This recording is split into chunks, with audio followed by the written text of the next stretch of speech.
Hello student, आपका हमारे YouTube channel पर स्वागत है। दोस्तों, आज हम एनसीईआरटी क्लास 6 के ज्योग्राफी वाले पार्ट के चैप्टर का अध्ययन करेंगे जिसका नाम है ग्लोब, अक्षांश एवं देशांतर। चैप्टर का नाम है ग्लोब, अक्षांश एवं देशांतर। तो इस चैप्टर में हम ग्लोब के बारे में बात करेंगे, अक्षांश के बारे में बात करेंगे और देशांतर के बारे में बात करेंगे। देखिए, एनसीईआरटी में एक छोटा दिया हुआ है लेकिन बहुत अच्छी नॉलेज है। तो ये सभी स्टूडेंट जो तैयारी कर रहे हैं, चाहे वो कोई भी परीक्षा है, जीके से संबंधित जो परीक्षा है, उन सभी के लिए बहुत ज्यादा इंपॉर्टेंट है। चलिए हम शुरुआत करते हैं इस चैप्टर की। देखिए, स्टार्टिंग में बताया गया है कि पृथ्वी उत्तर एवं दक्षिणी ध्रुव पर थोड़ी चपटी है और मध्य में उभरी हुई है। ग्लोब पृथ्वी का लघु रूप में एक वास्तविक प्रतिरूप है। देखिए, ये इंपॉर्टेंट है, परीक्षा में पूछा जाता है कि पृथ्वी का लघु रूप में वास्तविक प्रतिरूप क्या है, तो वह है ग्लोब। देखिए, एक सुई ग्लोब में झुकी हुई अवस्था में स्थित होती है, जिसे क्या कहा जाता है, अक्ष कहा जाता है। इसको हम इस डायग्राम में देख सकते हैं। देखिए, यहाँ पर एक झुकी हुई अवस्था में आपको ये सुई दिखाई दे रही है, ये वाली, तो इसे हम क्या बोल रहे हैं, अक्ष बोल रहे हैं। तो ग्लोब पर एक सुई होती है और पृथ्वी की जो वास्तविक संरचना है उसमें ऐसी कोई सुई वाली संरचना नहीं होती, लेकिन ग्लोब जो है वो पृथ्वी को एक वास्तविक रूप में क्या है, प्रतिरूप में निरूपित करता है। ग्लोब पर वे दो बिंदु जिनसे होकर यह सुई गुजरती है वह उत्तरी एवं दक्षिणी ध्रुव होते हैं। और इंपॉर्टेंट बात है कि पृथ्वी पश्चिम से पूरब की ओर घूमती है। कहां से कहां घूमती है? पश्चिम से पूरब की ओर, इस दिशा में घूमती है, पश्चिम से पूरब की ओर घूमती है। ग्लोब पर महाद्वीप, महासागर और देशों को बताया जाता है। और इस डायग्राम में आपको एक ग्लोब का डायग्राम दिखाई दे रहा होगा।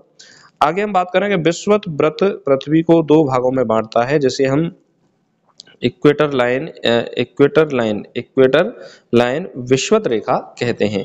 तो देखिए, यहाँ पर ये पृथ्वी है, पृथ्वी को विषुवत वृत्त, जिसे हम क्या बोल रहे हैं, इक्वेटर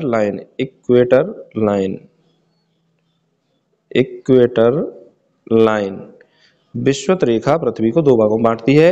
ये क्या है, उत्तरी ध्रुव है, ये क्या है, दक्षिणी ध्रुव। आधे हिस्से को उत्तरी भाग की ओर, आधे हिस्से को उत्तरी गोलार्ध कहा जाता है, और दक्षिण भाग की ओर आधे हिस्से को दक्षिणी गोलार्ध कहा जाता है। अब हम बात करते हैं अक्षांश रेखाएं क्या होती हैं। देखिए, पृथ्वी पर क्षैतिज दिशा में खींची गई काल्पनिक रेखाओं को अक्षांश रेखाएं कहते हैं। और पृथ्वी को दो भागों में बांटने वाले अक्षांश को हम क्या बोलते हैं, 0 डिग्री अक्षांश। 0 डिग्री अक्षांश जो होता है वह होता है विषुवत वृत्त या विषुवत रेखा कहते हैं इसको।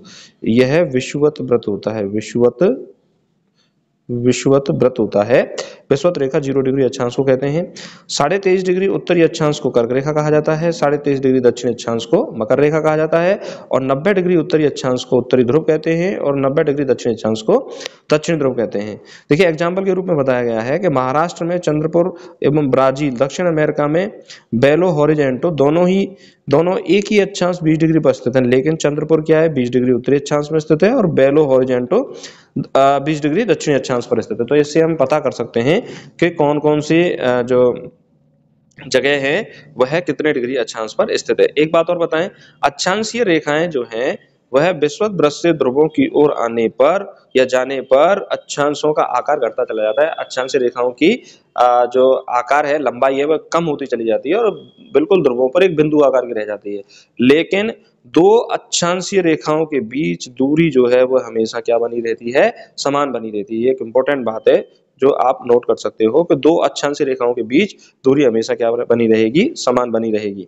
अब हम बात करें, देखिए इस डायग्राम में हम देख सकते हैं कि इस डायग्राम में बताया गया है कि विषुवत वृत्त होता है 0 डिग्री अक्षांश पर, और उससे ऊपर 23.5 डिग्री उत्तरी ओर कर्क रेखा, जिसे हम ट्रॉपिक ऑफ कैंसर कहते हैं, और 23.5 डिग्री दक्षिण की ओर मकर रेखा होती है, जिसे ट्रॉपिक ऑफ कैप्रिकॉर्न कहते हैं।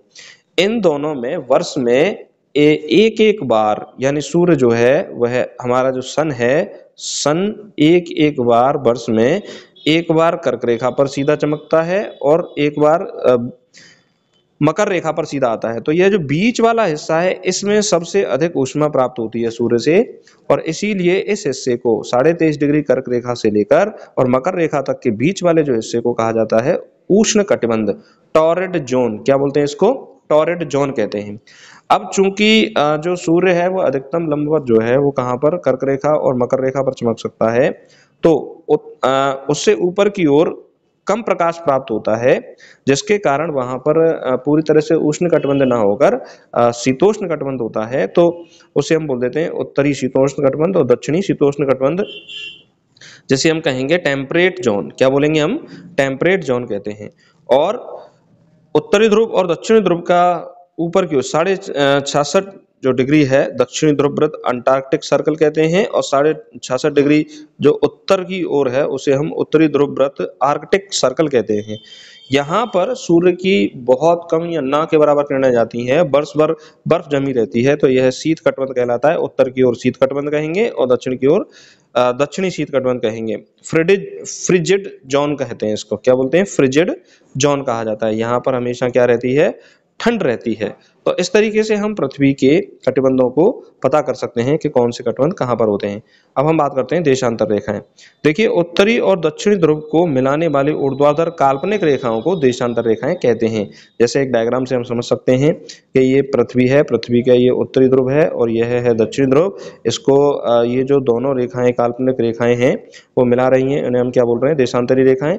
इंपॉर्टेंट बात यह है कि देशांतरी रेखाएं उत्तरी ध्रुव और दक्षिणी ध्रुव से प्रारंभ होती हैं, तो उत्तरी ध्रुव और दक्षिणी ध्रुव पर इनके मध्य क्या होती है, दूरी शून्य होती है। लेकिन विषुवत रेखा जहां पर होती है वहां पर इनकी दूरी क्या होती है, मैक्सिमम होती है, अधिकतम होती है। जबकि अक्षांश रेखाओं में ऐसा नहीं था, दो अक्षांश रेखाओं के बीच दूरी हमेशा क्या रहती है, समान बनी रहती है। 0 डिग्री देशांतरी रेखा को प्रमुख याम्योत्तर कहा जाता है। इसके एक तरफ 180 डिग्री पश्चिमी देशांतर होता है और एक तरफ 180 डिग्री पूर्वी देशांतर होता है। अगर हम बात करें विषुवत रेखा पर देशांतर रेखाओं के बीच अधिकतम दूरी होती है तथा दोनों ध्रुवों पर उनके बीच की दूरी क्या होती है, शून्य होती है।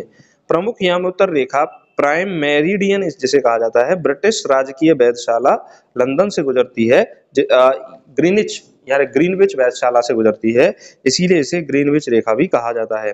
अब इससे 180 डिग्री पूर्व की ओर और 180 डिग्री पश्चिम की ओर रेखाओं को हम गिनते चले जाते हैं, तो पूर्व की ओर जो समय है वह बढ़ता चला जाता है, पश्चिम की ओर समय पीछे की ओर जाता है।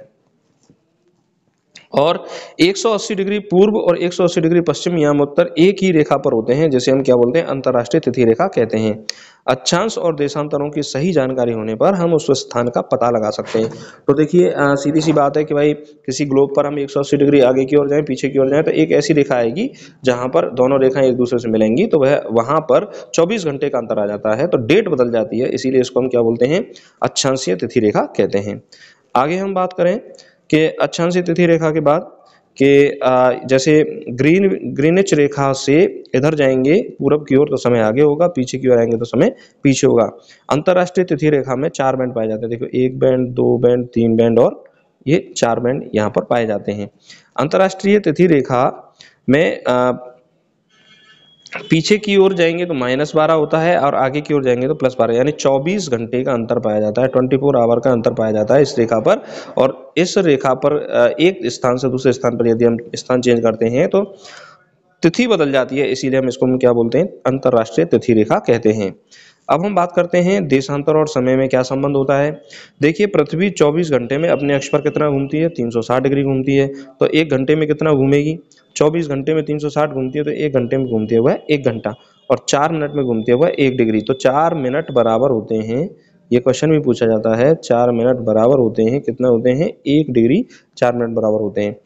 तो ग्रीनिच से 15 डिग्री पूर्व में जाने पर समय कितना बढ़ जाएगा, 4 × 15 यानी 15 × 4 60 मिनट आगे, यानी 1 घंटा आगे समय बढ़ जाएगा।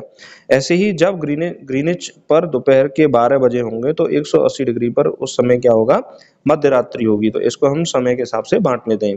भारतीय मानक समय IST Indian standard time 82.5 degree पूर्वी देशांतर या 82 डिग्री 30 मिनट पूर्वी देशांतर को भारतीय स्टैंडर्ड टाइम कहते हैं। लंदन की ग्रीनिच वेधशाला से 5.5 घंटे ये क्या है, आगे है। एग्जाम्पल के रूप में हम ये समझ सकते हैं कि लंदन में यदि समय दोपहर के 2 बज रहे हैं तो भारत में समय कितने, शाम के 7:30 बजेंगे। अगर हम बात करें कि इंडिया में 2 जगहों में समय अंतर अधिकतम कितना हो सकता है, तो गुजरात के द्वारका और असम के डिब्रूगढ़ में समय अंतर 1 घंटा 45 मिनट का होता है। तो असम के डिब्रूगढ़ में जब सूर्योदय हो रहा होगा तब गुजरात में क्या होगा, क्या रहेगा, अंधेरा छाया हुआ होगा। तो इस स्थिति से हम समझ सकते हैं। अब हम बात करें पृथ्वी को 1-1 घंटे वाले कितने क्षेत्रों में बांटा गया है, 24 क्षेत्रों में बांटा गया है, और रूस में 11 मानक समयों को अपनाया गया है और भारत में केवल एक ही मानक समय को अपनाया गया है। तो इस तरीके से एनसीईआरटी का जो क्लास 6 का ज्योग्राफी वाला ये जो अक्षांश और देशांतर वाला चैप्टर था, बहुत शॉर्ट में और काफ़ी नॉलेजफुल इसमें बातें हैं, तो वो सारी इंपॉर्टेंट बातें हमने शेयर की। जो भी स्टूडेंट इस चैनल को पहली बार देख रहे हैं, इस चैनल को जरूर सब्सक्राइब करें और अपने दोस्तों तक शेयर करें और एनसीईआरटी के अन्य वीडियो को जरूर देखें, जिससे कि आपकी जो नॉलेज है वो बढ़ जाए और आने वाली जो परीक्षाएं हैं वहाँ पर जो क्वेश्चन देखने को मिलेंगे वो आपसे गलत ना हो। इसी के साथ नमस्कार, धन्यवाद।